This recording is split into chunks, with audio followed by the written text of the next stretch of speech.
Greetings, all praise the King. Welcome to Eyewitness, an eye with an eye, an unscripted source where we reason to discover truth, supporting the struggle for international justice. Today's topic on disinformation, and something we hear about nowadays, I think quite a bit. On the academic level, this is something that's being taught to the younger generations in an effort to get them to not give any credibility to sources outside of the conventional mainstream, which are also branching out and rebranding themselves. So basically, people are going to think based on what it is they experience. So our thoughts are derived from experience, and nowadays this, they pretend is on a screen.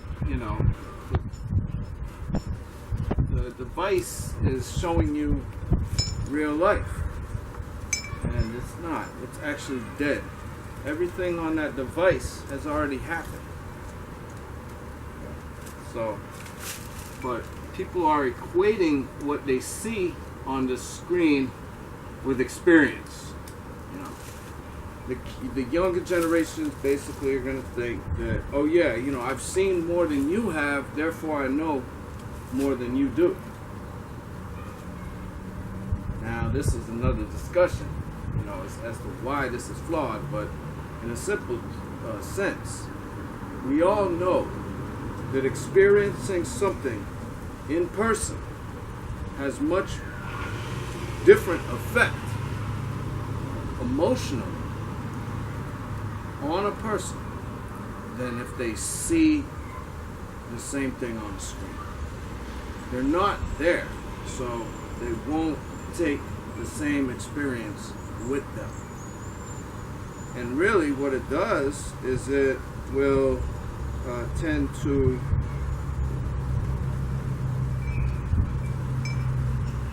devalue life. Whereas people see people getting killed,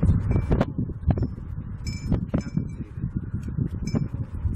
whatever they're showing on that thing is producing humans that have no sensitivity to these actions, such as violence, sexual violence.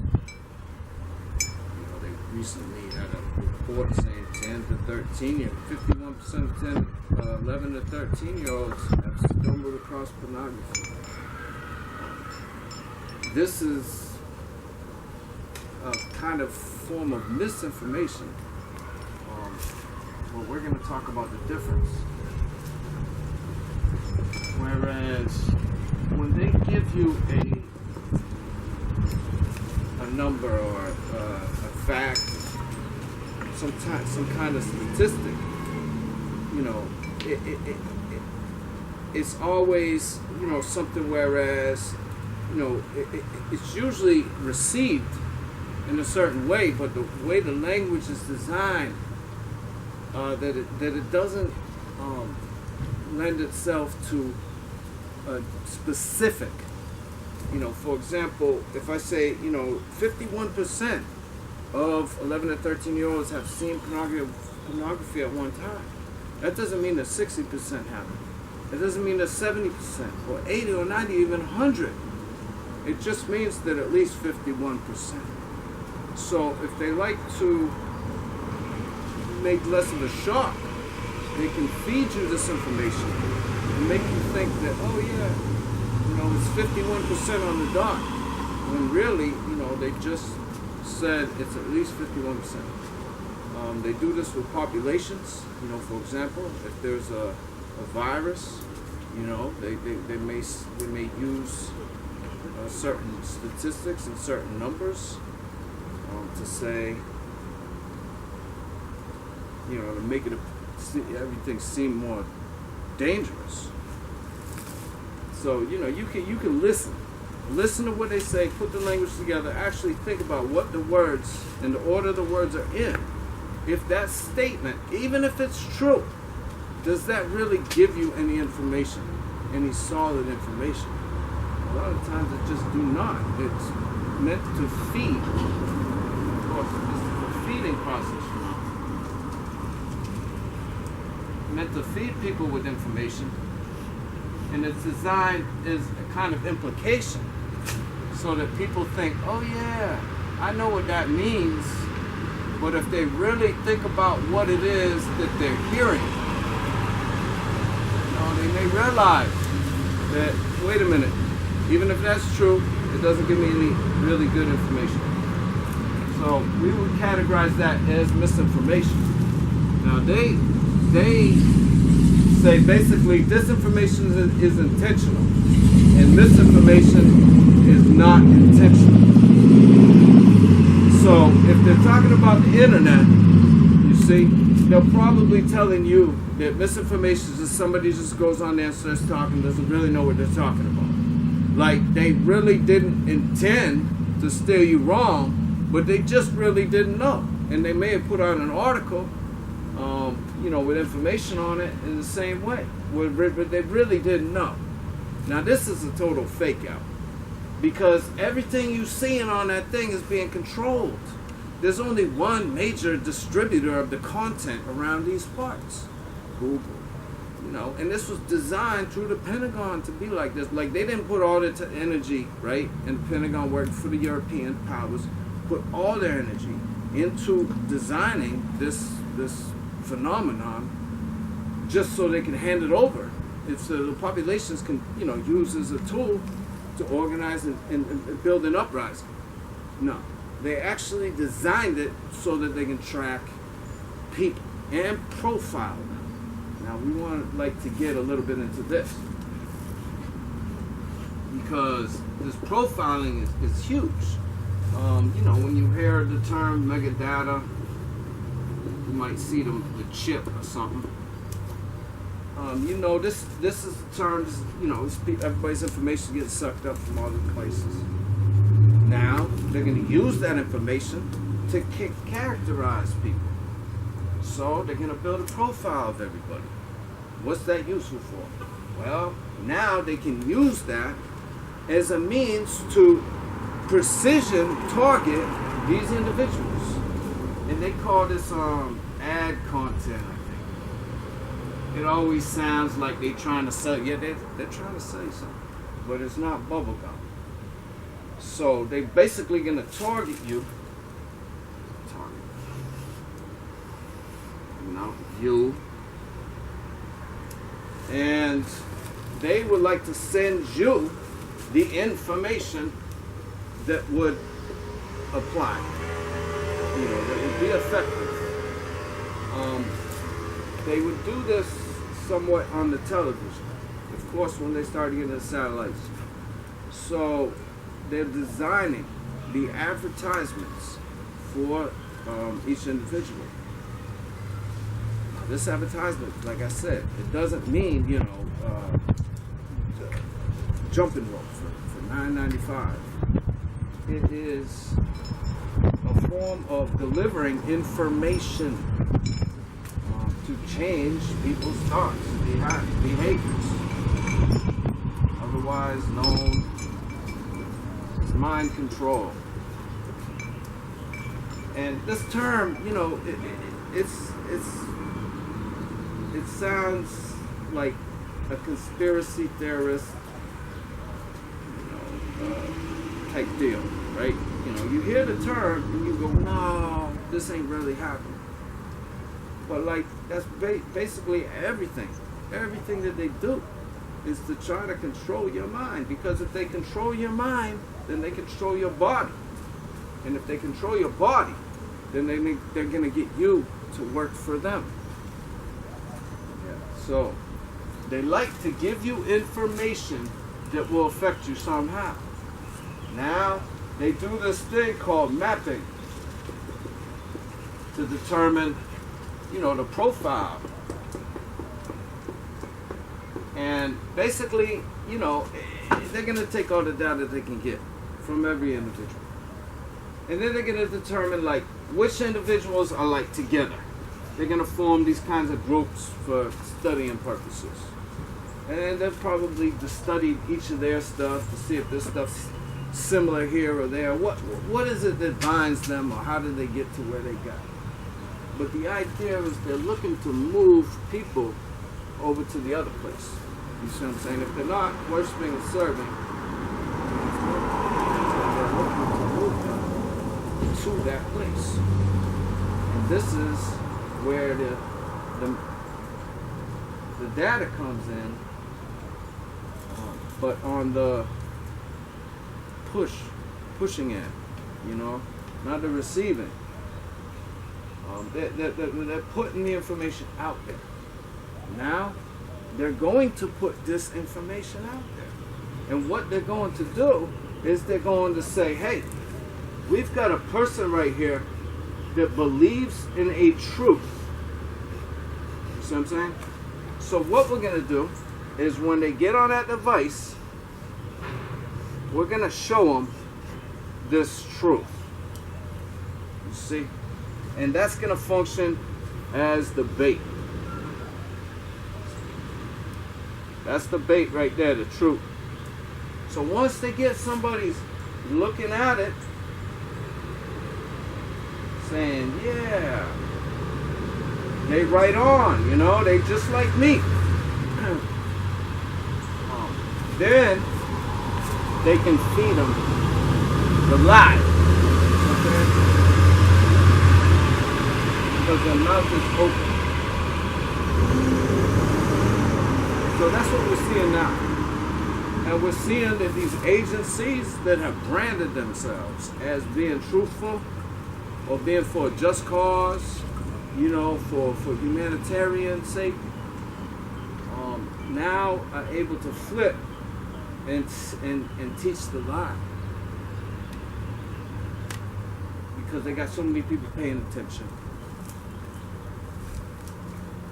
So if you like to take someone away from the truth, there's ways to present it so that it appears untruthful. Now, sometimes you can use a character, right, on the other side of the screen, who's gonna say, you know, yeah, I know the truth. And he's going to tell it, you know what I mean, in some circumstances. But what he's going to do is he's going to make it unbelievable. And sometimes he can just do it by the way he tells it, you know. Sometimes it's by the way he looks. But people are like, nah, I don't really want to follow this guy. You know, you got the feeling that even though he's telling you about this corruption, that he's part of it. You know, that he's really not living like a sufferer. That he's actually benefiting. See what I'm saying? So you got that where you're using a character to control the narrative. And even though he's speaking truth, the way he's coming across is not it's repelling people, you know. And so people are like, well, I don't know if I really believe in this cause no more. You see what I'm saying? Then you can have the opposite. You can have a character that's real cool. A lot of people like him, but he straight lies. Saying. So he might even carry himself as good. He might carry himself as good. I'm not trying to name any people, but you know, it was just on the radio and there was a rapper on there, real famous, you know, started a group and all that stuff. And he on the radio, it's a corny show. This is one of his colleagues was on a few years ago. The one that perhaps more famous, but not the origin, not the founder of the group. And he sounds cool. You know, you listen to him, you're like, yeah. But he's telling you about how he watches HGTV and goes to sleep. You know, watching HGTV. And you know what I'm saying. You listen to these people speak, and you listen to the stories, and you think, is this person, is that real? You know what I mean? It sounds funny, but is it real? Because we can always say things that people laugh at. We can always try to be funny. We can always get people to like us. But are we saying something that's true? And I would say no. I would say no. He's not being true. His wife's not letting him drive now. You know what I'm saying? It sounds funny, but is it true? So we're concerned with the truth. It doesn't matter how cool you are. You know, if you're not willing to be truthful, then I'm not willing to deal with you. You know what I'm saying? That's where I'm coming from. Why would you deal with anybody that's not truthful? So here we go. You got plenty of people that are dealing with people that are not truthful because they got that device and they've invested, and people of the world have told them, if you know how to use this right here, you can become rich. You can become rich. This is the key right here to the future. Yeah, you know what I mean? That kind of line is fading. It has to be fading at the moment. But nevertheless, they used it, they've been using it, and they're going to continue to use it because they'll come out with different devices, like an implant, and they'll say, look, you don't have to take this microchip, but if you don't, you're going to fall behind. That's basically what the smartphone has done, has making people disadvantaged. You know, the internet in general, using the email, people that are not willing to use these things become disadvantaged in the economy. So the basics is that they're looking to feed you a lot, but they like for you to believe it. So there's different ways they can inform you so you'll believe it. What they're doing though on their platforms is they're not coming with outright disinformation. They're reserving it for the alternate platforms. You see that so many people are more interested in hearing or listening or watching than the same old, same old. See? So the same old designs these micro platforms for people to go to and feeds them disinformation just to get people back on their saddle again. It's just similar to recent psyop with the pedophile, you know, where you had this guy was they said he was elected, they had digital polling, you know, that was being, that he said was rigged, and he said the whole thing was rigged. Basically, though, you see the character as being somebody who's a little out of control. So you think, wow, you know what I mean? What's going to save us? So then here comes the beast. Man's monkey is here to save the day. The system, the rule of law will keep everything in check. That's really what that psyop is about. Again, these are strong terms, you know, psyop, mind control, but that's really what's happening. That's really what's happening. The intelligence agency, whatever these guys do, and you know they do something. They do something out there. Whatever they do in their laboratories, it's not just to control a few individuals. You know, it's not like, hey, we need to control all the people that signed up for the military or something. It's to control all the people everywhere.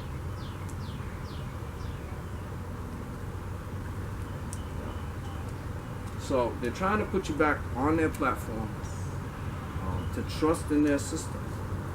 They're trying to say, well, we're not perfect, but we're better than the alternative. Once again, you're only going to see what they're showing you. It all has to do with the distribution. You really can't write this enough. I mean, if you search for something on the internet, you get only so many results. You can page by page.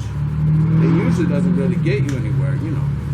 So they're gonna obviously put their players on the top, and the players happen to be themselves.